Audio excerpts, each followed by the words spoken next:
ça fonctionne. Pour les vécus, pour la présentation qu'il va y avoir la semaine prochaine, c'est avec un monsieur, et puis là j'oublie son nom. Pardon? Freddy. Puis ce monsieur-là, c'est un Congolais, ça fait 30 ans qu'il habite au Québec. Je prends un cours avec lui en ce moment, il est vraiment sympathique, très facile à comprendre, dans le sens où c'est un bon enseignant, un bon vulgarisateur. Ça fait que je vous invite fortement. C'est sur l'accompagnement des personnes souffrantes. Ça fait que je vous invite vraiment, je pense qu'on a tous un ministère, il nous arrive de toute façon d'accompagner des gens dans nos familles ou des amis. Ça fait que je vous encourage à venir. C'est 60$ pour les 2 jours, vendredi et samedi. Puis le samedi, il y a un repas d'inclus dans les frais de 60$. Ensuite, vous pouvez venir soit le vendredi, soit seulement une partie du samedi. À ce moment-là, il n'y a pas de frais. Mais je vous encourage à venir. Si jamais vous voulez venir, puis que l'argent est un obstacle, venez parler à moi, pasteur Diane ou pasteur Luc. D'accord? Puis si vous voulez venir, il y a un formulaire à remplir comme ça. On va les mettre en arrière peut-être. Bon, ça va? Oui? Êtes-vous prêts? Oui. Est-ce que ça va frapper dans les chiclettes? Ça va frapper dans les chiclettes, je peux vous le dire. J'aime toujours faire un petit peu l'historique du comment on arrive à faire un message comme ça. Puis, Pasteur Luc, il m'a appelé 3 semaines passées, il dit, veux-tu prêcher le 14? Fait que je dis oui, mais il ne me dit pas quoi. OK? Il n'y a pas d'occasion spéciale. Fait que j'ai rien, là. OK? J'ai rien. 3 jours après, j'ai une bonne amie à moi qui vient, puis c'est une rencontre comme on en fait souvent, juste pour jaser comme ça. Puis on s'assoit ensemble, dehors, prendre un café. Puis là, elle me raconte quelque chose. Elle me raconte qu'est-ce qui est arrivé. Puis, avant de vous raconter l'histoire, je veux juste prier pour que le Seigneur ouvre vos cœurs et qu'il ouvre vos esprits, puis que vous soyez capables de recevoir ce message-là. Dans le nom de Jésus. Alors, mon amie, elle me raconte qu'elle est allée une fin de semaine avec son mari chez des amis, des gens qu'elle connaît bien, qu'elle aime beaucoup, puis tout ça. Puis c'était le 15 août. Ça fait qu'il y avait des gens qu'elle connaissait. C'était tous des amis. C'était tous des amis, peut-être pas des amis proches, mais tous des amis, des gens qu'elle connaît comme ça. Puis, la soirée se passe vraiment bien, puis c'est vraiment fort. Tu sais le micro? Est-ce que c'est trop fort? Non. OK. Ça fait que la soirée se passe vraiment bien, tout le monde est de bonne humeur, il y a des bonnes discussions, tout ça. Puis le temps vient de dire au revoir. Ça fait qu'elle va voir chaque personne, bye bye, ça fait longtemps, je suis contente de t'avoir vu, puis tout ça. Puis elle arrive avec ce monsieur-là, puis ce monsieur-là, il lui dit, vous autres, les chrétiens, vous êtes toute une gang d'hypocrites. Comme on dit en bon français, out of the blue. Sans qu'il y ait eu aucune provocation, sans qu'il y ait eu une discussion politique, parce que cette personne-là avait une opinion sur Israël, Gaza, tout ça, il s'est mis à parler de Gaza, d'Israël, tout ça, puis il a dit, de toute façon, vous autres, les chrétiens, vous êtes toute une gang d'hypocrites. Puis elle, à ce moment-là, c'est comme, elle dit, ça a été comme une claque dans la face, parce qu'elle dit, je l'attendais tellement pas. Tu sais, elle s'attendait tellement pas à ça. Puis elle dit, je l'ai regardé, puis ses yeux étaient noirs, tu sais. Puis elle dit, c'est comme si que le diable en lui parlait au Jésus qui était en moi. Mais là, elle a réagi. OK? En être humain, elle a réagi. Puis, ensuite, elle a dit, Josée, j'ai réagi, j'ai dit telle chose. Puis elle a dit, j'ai coupé la conversation, puis je suis partie. Mais elle a dit, je regrette parce que je n'ai pas réagi comme j'aurais voulu. n'ai pas réagi comme j'aurais voulu. Puis après ça, elle a dit, je vais prier pour lui. Puis, ce que je vais vous dire, la prochaine phrase que je vais vous dire, là, ça ne vient pas de moi, OK? C'est vraiment quelque chose qui est venu en moi profondément. Puis j'ai dit, oui, il faut prier pour lui, mais je crois qu'il faut aussi prier pour nous-mêmes. Puis ça ne vient pas de moi. Ça ne vient pas de moi parce que c'était une impression. Vous savez, quand on a une impression et qu'on a vraiment l'impression que ça vient du Saint-Esprit, là, c'était cette impression-là. Ça reste comme ça, mon ami s'en va, tout ça. Puis là, je commence à penser, Seigneur, c'est-tu bien de ça qu'il faut parler? Faut-tu bien parler de ça? Puis là, j'étais sur mon treadmill au gym, je regardais dehors, parce qu'il y a une fenêtre. Vous me voyez-vous sur mon treadmill? Là, je regarde là-dehors, là, il y a 3 mots qui sont venus à l'esprit. Silence, engagement, persévérance. Merci Seigneur. Ça, c'est mon message. Silence, engagement et persévérance face à la persécution.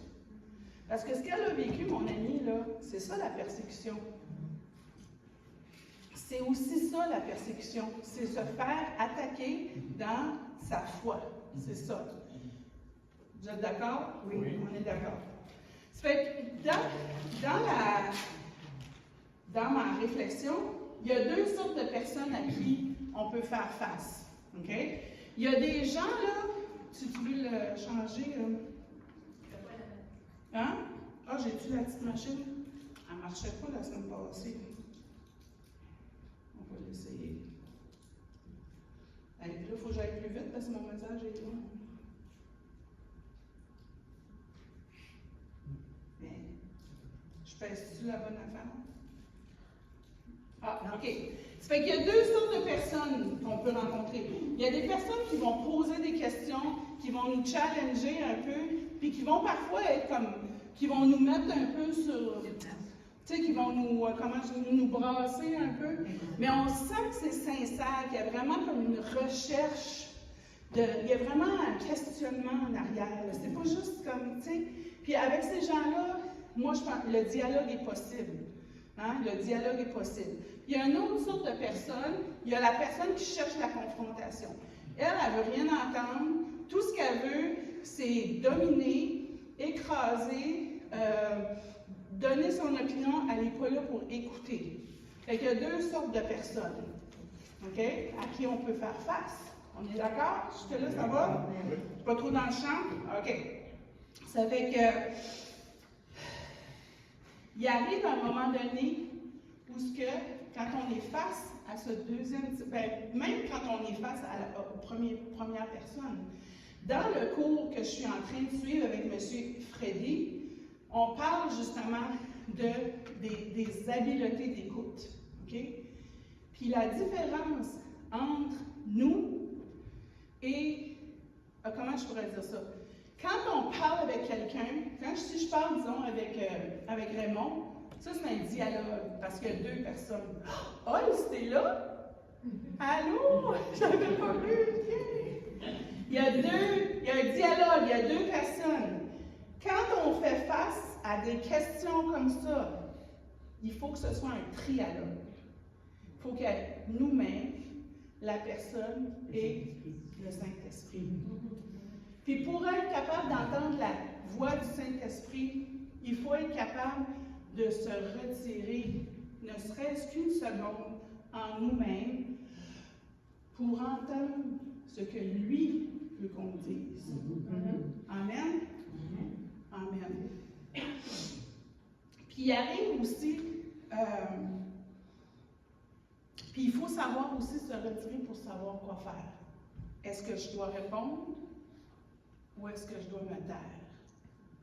C'est Jésus qui a dit, des fois, il dit, ne donnez pas les choses saintes aux chiens et ne jetez pas vos perles aux pourceaux.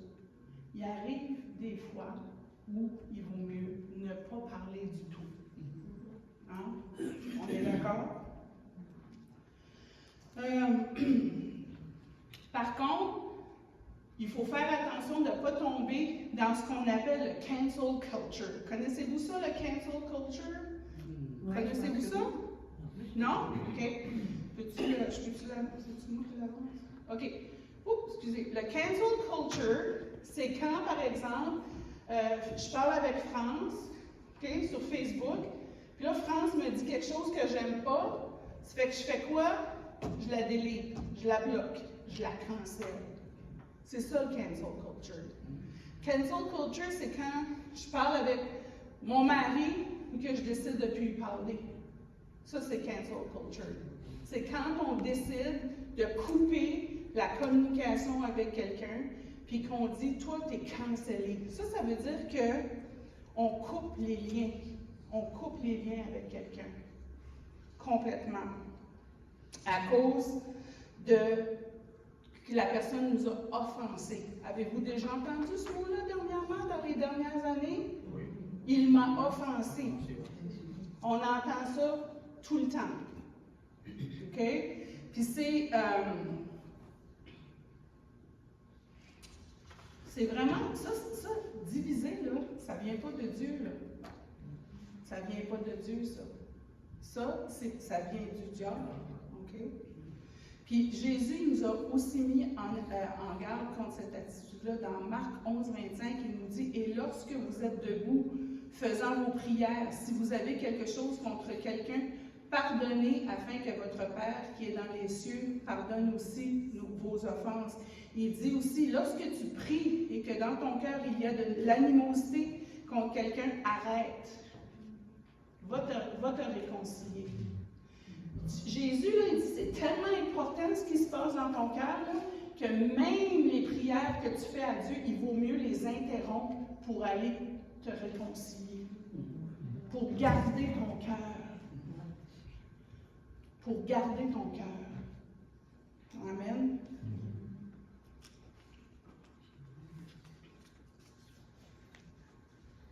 Il n'y a personne sur la terre qui a parlé plus que de l'importance de l'attitude du cœur. Personne. Parce que Jésus est venu, il a accompli la loi, il a accompli parfaitement la loi, les 10 commandements, il les a toutes accomplis parfaitement. Mais lui, il a élevé la barre encore plus haute, parce qu'il a dit, c'est la disposition de ton cœur. C'est l'attitude de ton cœur qui est plus importante que toutes tes actions. Amen. Que toutes tes prières, que tout l'argent que tu donnes à l'Église, que tout le bénévolat que tu fais, si ton cœur n'est pas là, ça dit, je ne suis qu'une cymbale qui retentit. S'il n'y a pas l'amour, il n'y a rien. Amen. On peut aussi lire dans Matthieu, vous avez entendu qu'il a été dit aux anciens, tu ne tueras point. Celui qui tuera mérite d'être puni par les juges. Mais moi, je vous dis, on élève la barre. Je vous dis, quiconque se met en colère contre son frère mérite d'être puni par les juges. Et celui qui dit à son frère Raka mérite d'être puni par le Sanhédrin et que celui qui lui dira insensé mérite d'être puni par le feu de la Guéhenne. C'est sérieux, là? Si tu tues quelqu'un dans ton cœur, c'est pareil pour Jésus, pour Dieu, comme si tu l'avais vraiment tué. D'abord, Jésus, il n'est pas venu pour baisser la barre, là. Il est venu pour monter la barre. On vous a dit faire ça, moi je vous dis faites ça. Tu sais? Aujourd'hui, on pourrait dire, vous avez entendu dire que celui qui t'offense, cancelle-le, exclue-le de ta vie, retire-lui ton affection. La cancel culture, c'est en quelque sorte, c'est comme tuer quelqu'un dans son cœur. C'est exclure quelqu'un de notre cercle d'amis. J'écoutais un pasteur, il s'appelle Cliff, puis là, je ne peux pas prononcer son nom de famille parce que je pense que c'est... Non, je peux pas. Comment? Ah, non, tu ne peux pas toi non plus. C'est un pasteur américain, il s'appelle Cliff Neckel, je pense, puis lui, c'est un monsieur qui va dans les universités, ça fait 45 ans, puis il parle avec les jeunes, OK? Puis il disait, faut prendre garde à cette tendance-là dans notre culture, parce que ça nous pousse petit à petit vers la solitude. Hein? Parce que plus on exclut des gens, plus on devient seul. Puis, qu'est-ce que le diable veut, lui? Il veut nous isoler. C'est ça qu'il veut faire. Hein? Puis, dans 1 Pierre, ça dit, 1 Pierre 5,5, ça dit, le diable rôde comme un lion rugissant, cherchant qui le dévorera. Puis Jésus, il a dit du diable aussi, c'est un voleur qui vient pour dérober, égorger, détruire. Égorger, c'est tuer. Détruire, c'est tuer. Puis j'irais même jusqu'à dire qu'aujourd'hui, là, le cancel culture, c'est tuer. C'est tuer dans notre cœur. C'est un meurtre dans notre cœur. Alors, il faut veiller sur nos cœurs. Veiller, parce que le lion rôde. Il faut être conscient que les personnes qui nous offensent, là, ils ne sont pas différents de nous autres. Ils ne sont pas différents de ce qu'on était.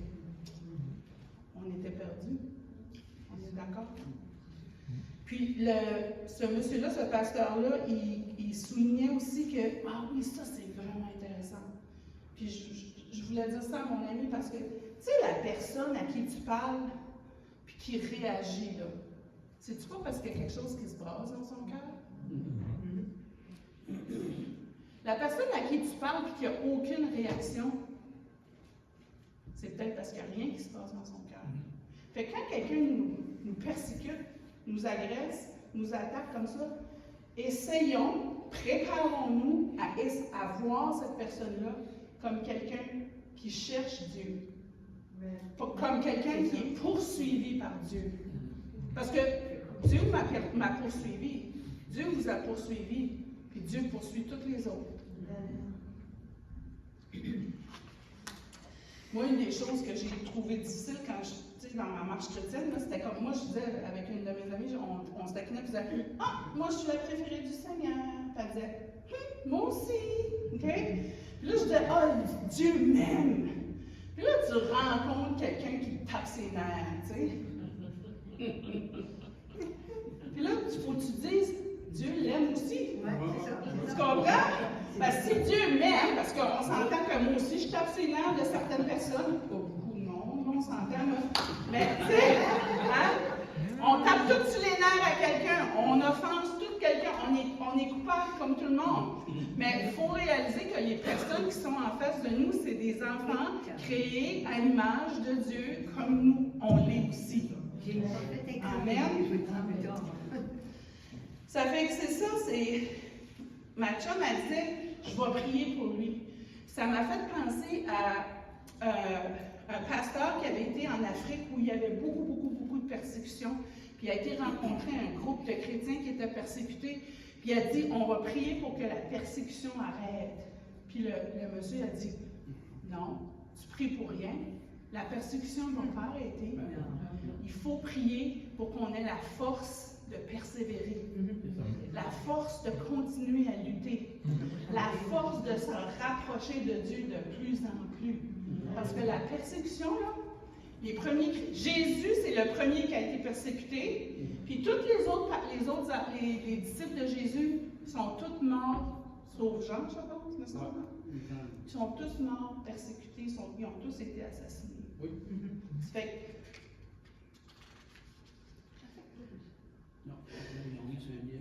Ça fait qu'il faut prier pour que les personnes qui nous attaquent, il faut prier pour nous aussi. Il faut prier pour que Dieu nous donne un cœur calme, qu'il nous donne un cœur en paix, qu'il nous donne la maîtrise de notre cœur, de nos paroles. Il faut prier pour que dans ces situations-là, notre premier réflexe, c'est de se tourner vers lui.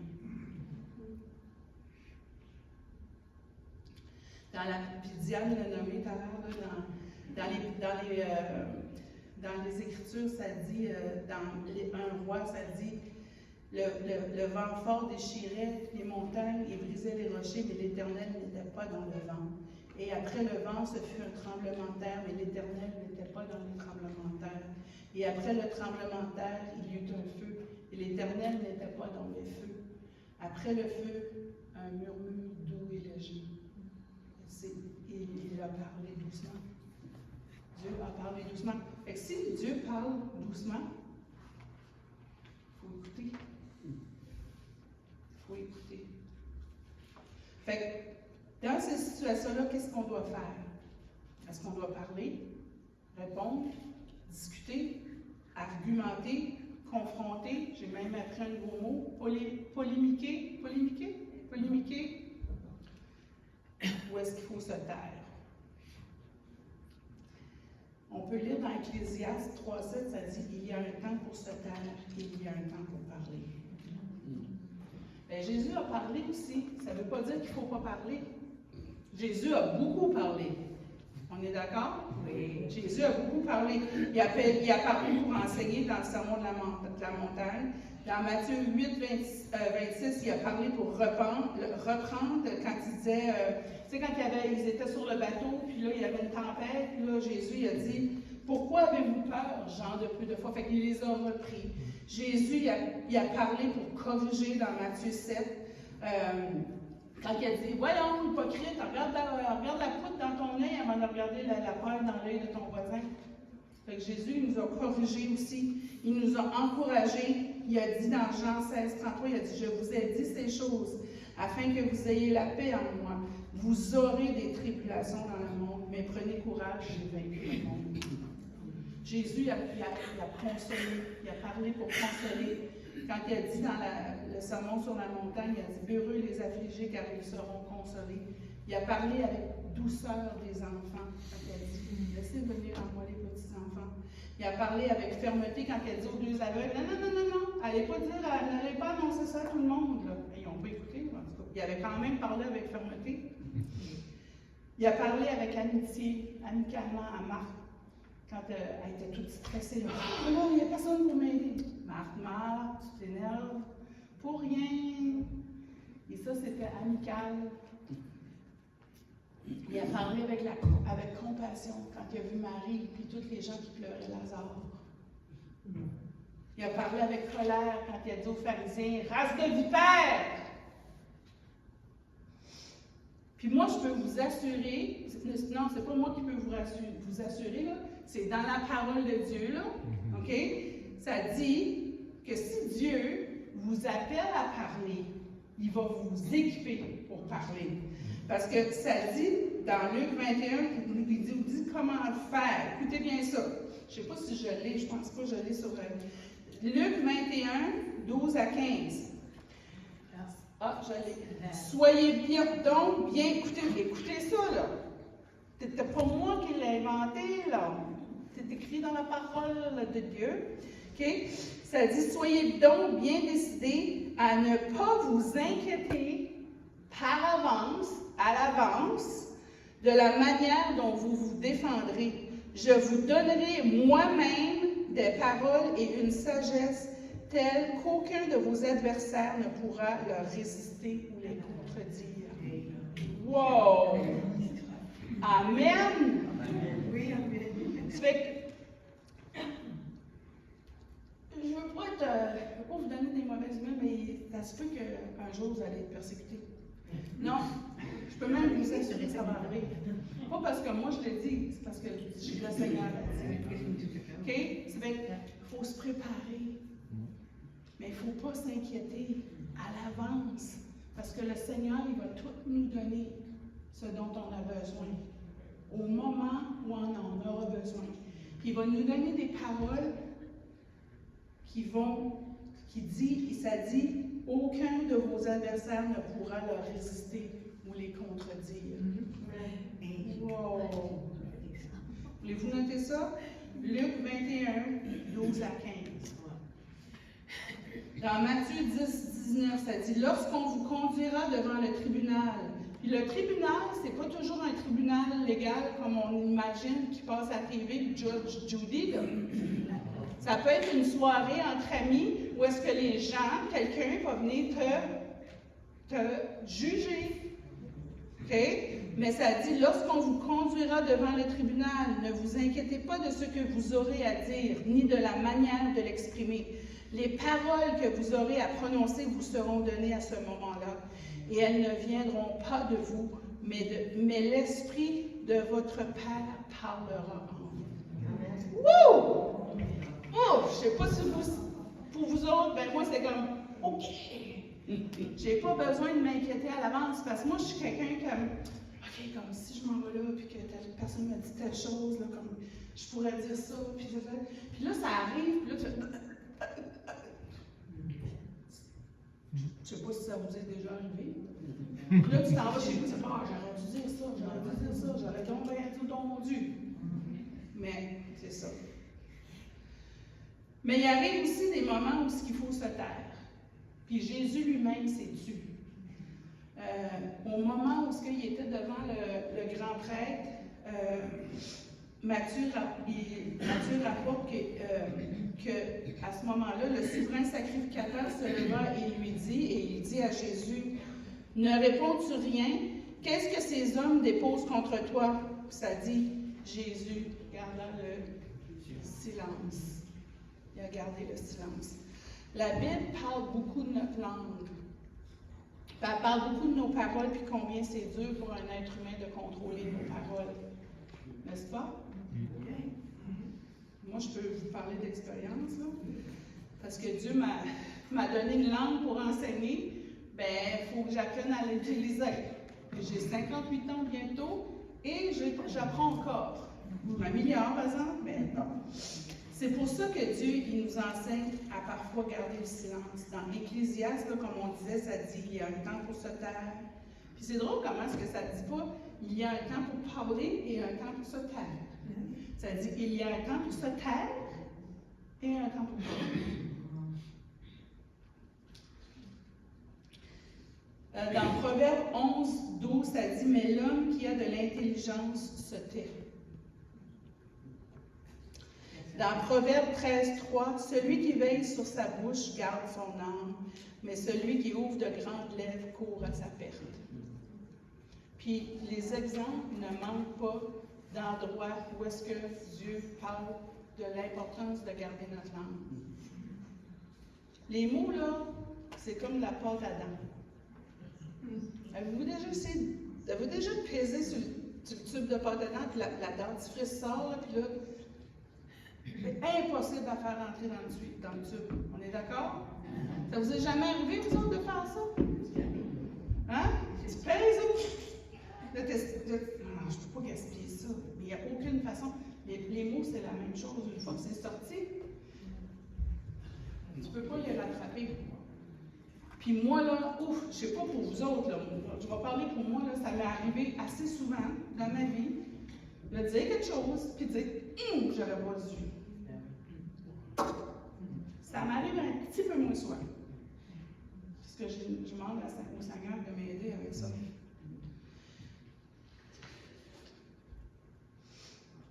De notre bouche peuvent sortir des bénédictions, mais de notre bouche peuvent sortir aussi des malédictions. La langue, dans Proverbe 15:4, ça dit « La langue douce est un arbre de vie, mais la langue perverse brise l'âme. » Ça me rappelle l'expression qui dit « La parole est d'argent, mais le silence est d'or. » La parole a une valeur, mais le silence a une plus grande valeur. Puis des fois, ça veut dire aussi qu'il faut garder le silence. Puis, il faut comprendre ici là, que l'appel au silence, ce n'est pas un appel à la passivité. C'est un appel à la prudence. Puis, garder le silence, là, ça ne veut pas dire se taire tout le temps. Ça ne veut pas dire se taire face à quelqu'un pour la prochaine heure que lui nous parle. Ça veut juste dire garder silence, d'être dans le silence, d'être dans ton âme pour être capable d'entendre la voix de Dieu. C'est ça que ça peut vouloir dire aussi. Des fois, ça peut être garder le silence d'un bout à l'autre. Mais ça veut dire aussi comme entrer en soi et se brancher sur le Seigneur. Je ne sais pas si vous êtes au courant, les amis, là, mais Jésus ne nous a pas appelés à une vie facile. Le monde écrit « Ah ouais, cancelle-le, arrête d'y parler, arrête de l'appeler. » Bloque-la. Pourquoi tu y parles? Pourquoi tu veux parler à cette personne-là? Voyons donc, pourquoi tu veux faire ça? Hein? Dans le fond, ce que le monde dit, c'est « Assassine ton frère. Assassine-le dans ton cœur. » Puis Jésus, lui, nous dit dans le Sermon sur la montagne, « Vous avez appris qu'il a été dit, tu aimeras ton prochain et tu haïras ton esprit. ton ennemi, mais moi je vous dis quoi? On monte la barre. Je vous montre la barre. On vous a appris, aime ton prochain, haïs ton ennemi. Moi, je monte la barre. Puis je te dis, mais moi, je vous dis, aimez vos ennemis. De qu'est-ce que c'est? Aimez vos ennemis, bénissez ceux qui vous maudissent, faites du bien à ceux qui vous haïssent, priez pour ceux qui vous maltraitent et qui vous persécutent, afin que vous soyez fils de votre Père qui est dans les cieux, car il fait lever le soleil sur les méchants comme sur les bons. Si vous aimez ceux qui vous aiment, quelle récompense méritez-vous? Les publicains n'agissent-ils pas ainsi? Mais si vous saluez seulement vos frères, et que faites-vous d'extraordinaire? Qu'est-ce que tu fais? C'est vrai. Si vous saluez seulement vos frères, que faites-vous d'extraordinaire? Les païens n'agissent-ils pas ainsi? Soyez donc parfaits comme votre Père céleste est parfait. Bien, comment est-ce qu'on fait pour acquérir cette sagesse-là? Cette douceur-là, ce calme-là, cet amour-là pour nos ennemis. Dans l'Épître de Jacques, l'apôtre dit, si quelqu'un d'entre vous manque de sagesse, qu'il la demande.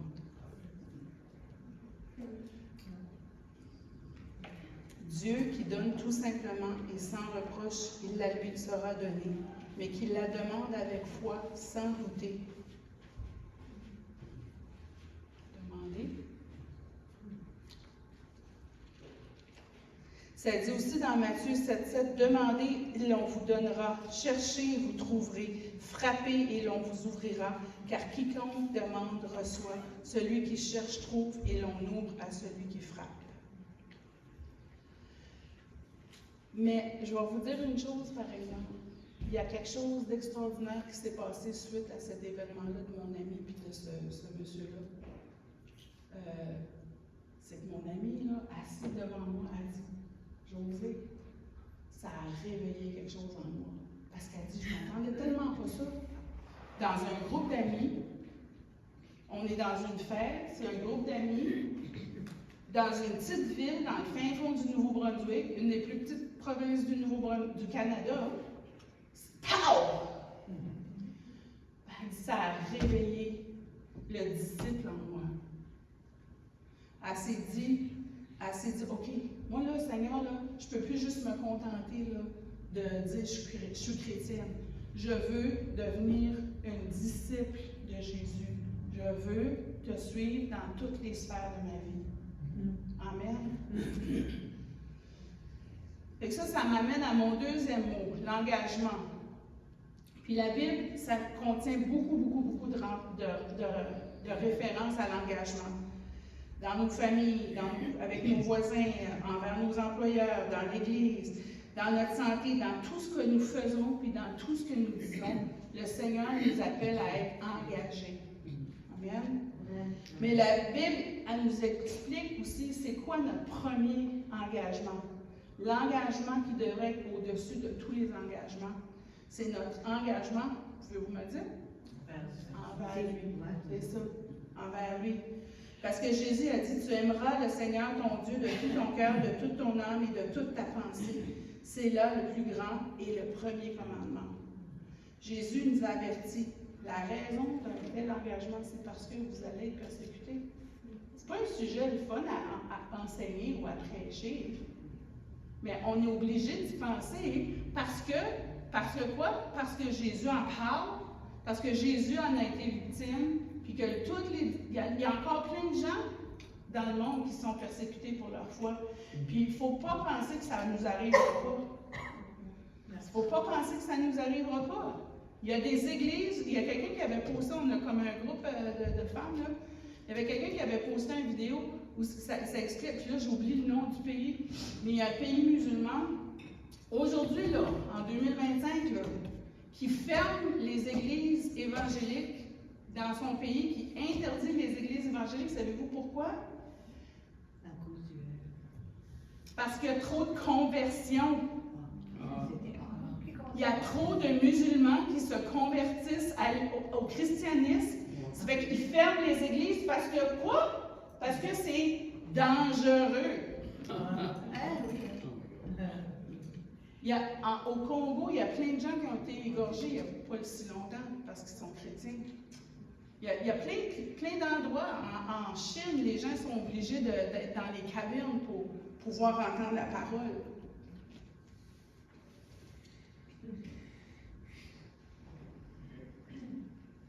Et des statistiques ont sorti cette semaine qu'il y a plus de 1 million de chrétiens qui meurent par année. Ouais. Parce qu'ils sont chrétiens. Puis personne n'en parle. Tu sais. Non, les nouvelles n'en parlent pas. Il m'a dit ça juste avant que. Oui. Ça dit aussi, tu sais, Jésus, puis je vais en parler après ça, de ça. Jésus, il a alerté ses disciples, il a dit, souvenez-vous, la parole que je vous ai dite, le serviteur n'est pas plus grand que le maître. S'ils m'ont persécuté, ils vous persécuteront aussi. L'apôtre Paul, lui, il a dit ça aussi, il a dit, du reste, que tous ceux qui veulent vivre avec piété en Jésus-Christ seront persécutés. Il n'a pas dit seront peut-être. Ah non. Il a dit seront.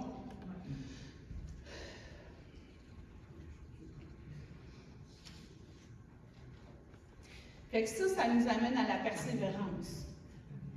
À la persévérance. Puis la persévérance, c'est un témoignage de notre foi. C'est ça qui m'est venu quand je parlais avec mon ami. Je disais, tu sais, la prochaine fois que tu vas rencontrer ce monsieur-là, ta réaction, ton attitude, ta réaction face à lui, ça va être un témoignage. Comment tu vas l'accueillir? Comment tu vas aller le saluer? Pensez-vous qu'elle va comme s'en aller comme ça, là? Ah, je vais aller le saluer. Non, tu sais, elle va peut-être avoir une petite réserve, là, mais elle ne sera pas toute seule. Hein? Puis c'est ça qui va être un témoignage aussi pour lui. Il faut qu'on reste attaché à notre foi. Notre attitude, notre comportement doit refléter qui nous sommes. Et qui est-ce qu'on est? Des enfants de Dieu. Exactement. On peut lire dans Luc 21:13, ça dit, mais avant tout cela, on mettra la main sur vous et l'on vous persécutera, on vous livrera aux synagogues, on vous jettera en prison, on vous mènera devant les rois et devant les gouverneurs à cause de mon nom. Et écoutez ça, et cela vous arrivera pour que vous serviez de témoignage.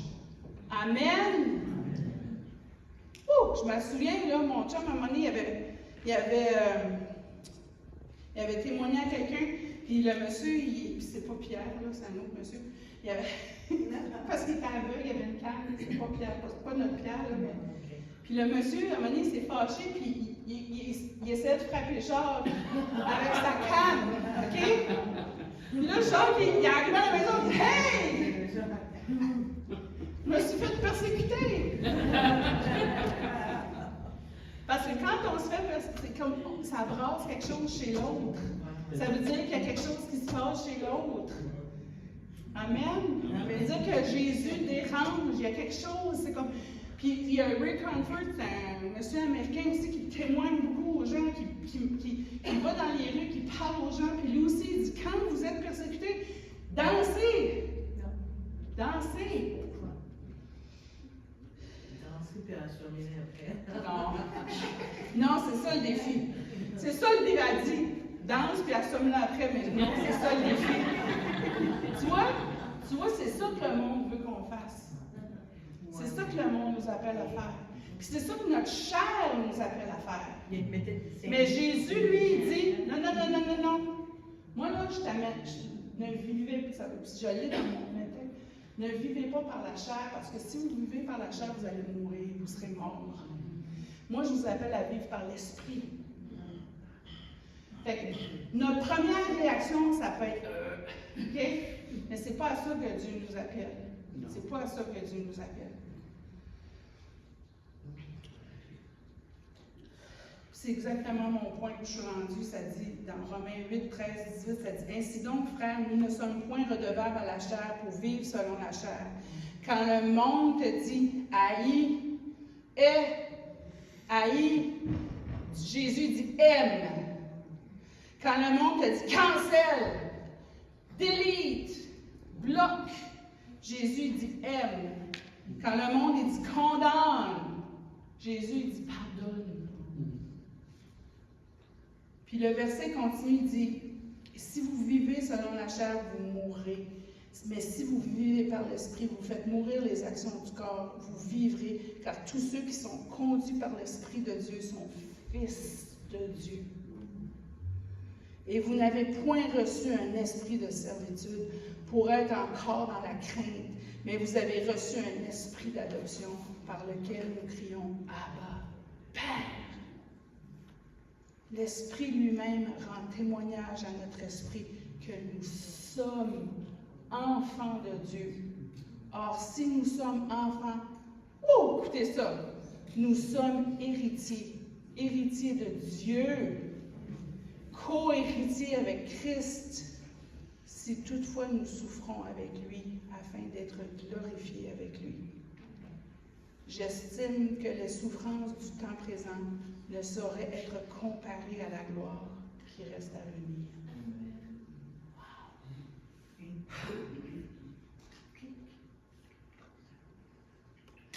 Il n'y a pas un problème à la vie humaine dont la solution ne se trouve pas dans la Bible. Il n'y a pas un sujet qui ne se trouve pas dans la parole de Dieu. Il n'y a pas un sujet. Pas un sujet. C'est ça qui fait que la parole de Dieu, là, tu peux la lire là, pendant 50 ans, là, puis tu vas toujours trouver quelque chose qui est comme « Wow! » Wow! J'ai lu Romains 15 fois, puis j'en ai eu peut-être 3000 fois. Puis Jean la lit encore la Bible.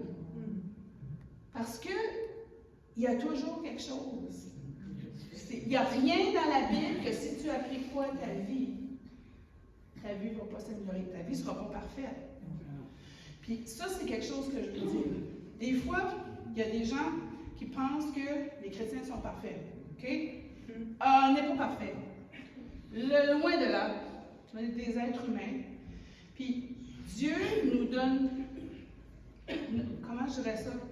Si, quand tu deviens chrétien, ta vie devenait parfaite, plus de maladies, plus de problèmes d'argent, plus d'accidents, plus de chicane avec ta famille, pas de char qui manque, je sais pas moi, un compte de banque bien garni, toujours mince et en santé.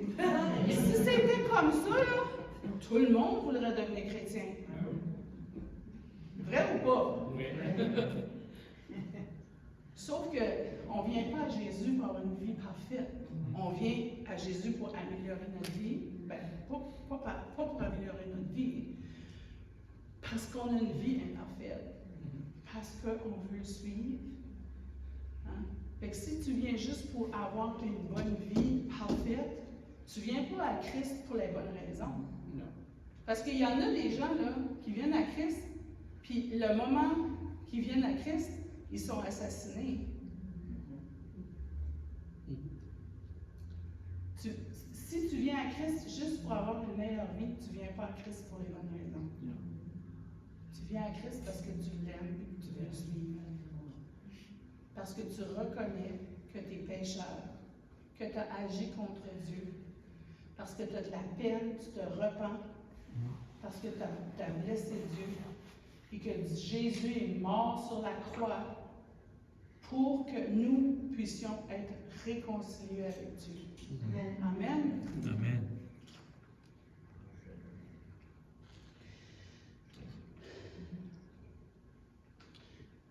Je pense, tu sais, Pasteur Luc a dit accomplir ma course avec joie. Je pense vraiment qu'il faut qu'on s'entraîne.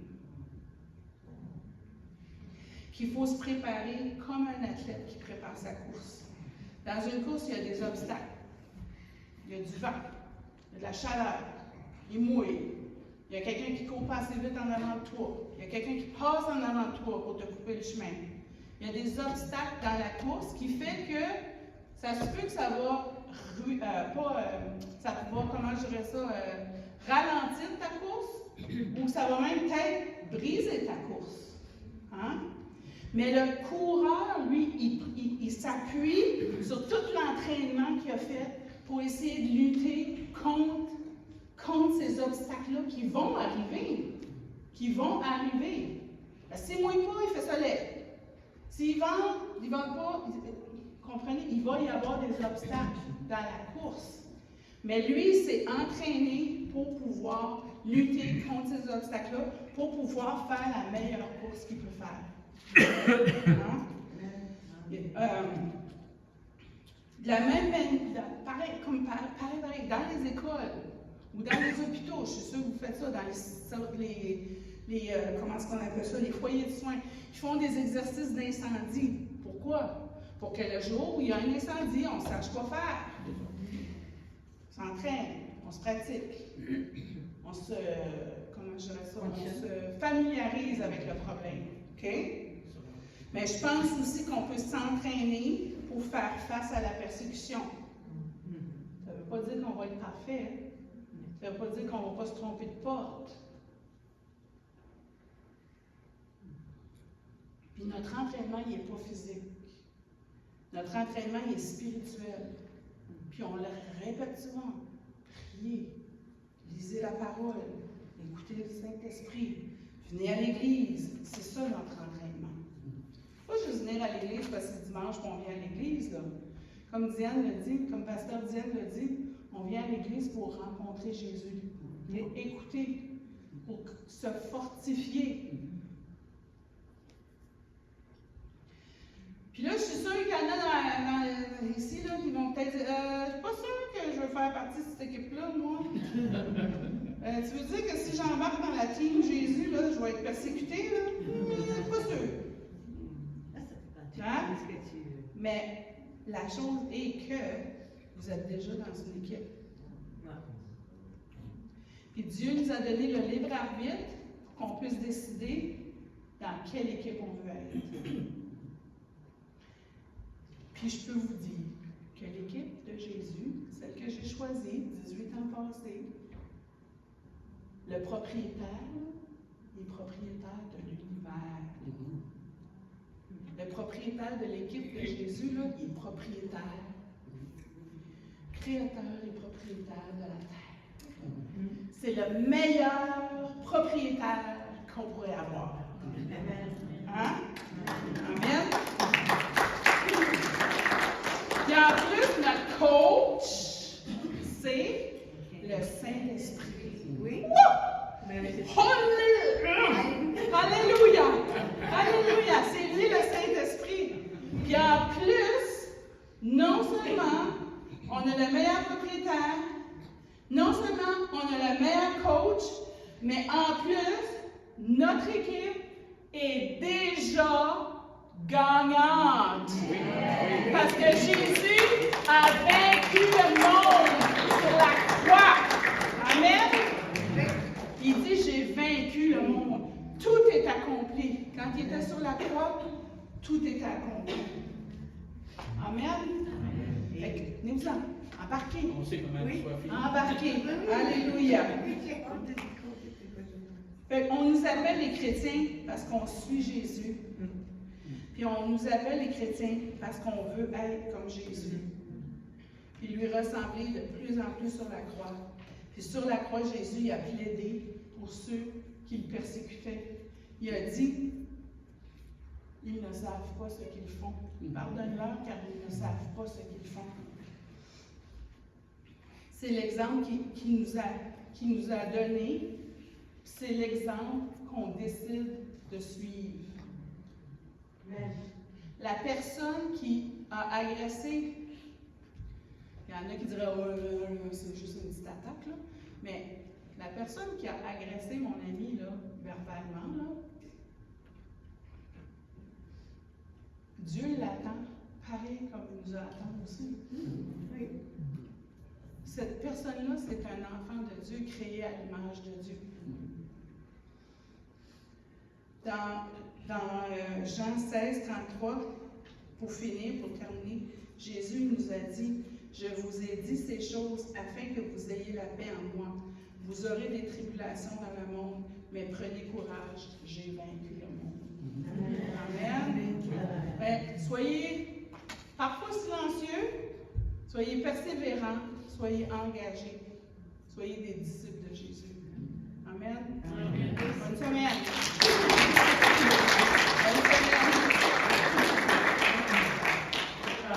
Excusez-moi. Oui.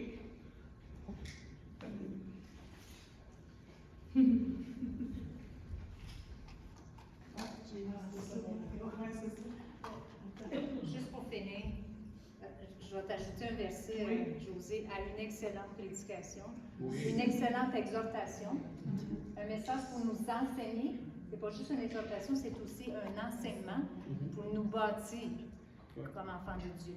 Amen. Amen. Et juste pour finir, qu'est-ce que ça dit, c'est mais dans toutes ces choses, nous sommes plus que vainqueurs. Amen. Par celui qui nous a aimés. Car j'ai l'assurance que ni la mort, ni la vie, ni les anges, ni les dominations, ni les choses présentes, ni les choses à venir, ni les puissances, ni la hauteur, ni la profondeur, ni aucune créature ne pourra nous séparer de l'amour de Dieu manifesté en Jésus. Amen. C'est vainqueur. On est vainqueur. Nous sommes vainqueurs. Alléluia.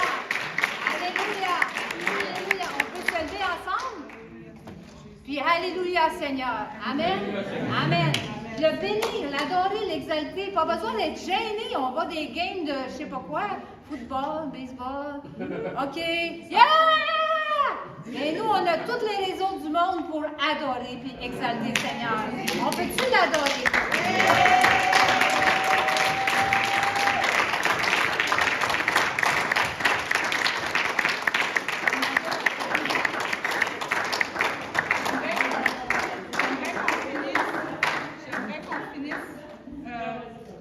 J'aimerais juste qu'on finisse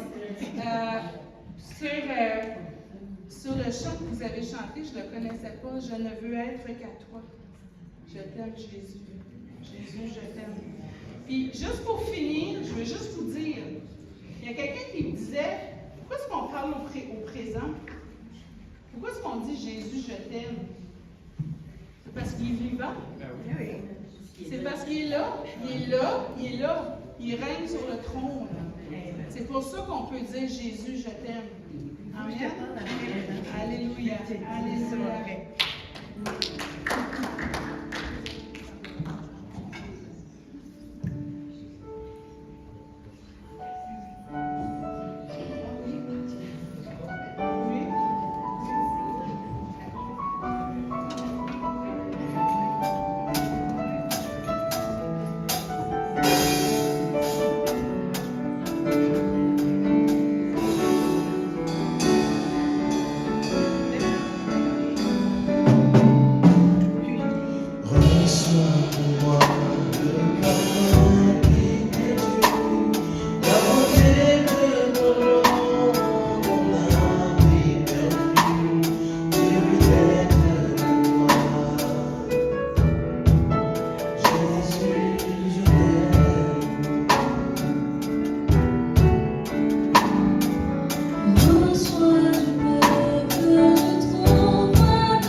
Merci, bonne semaine à tous.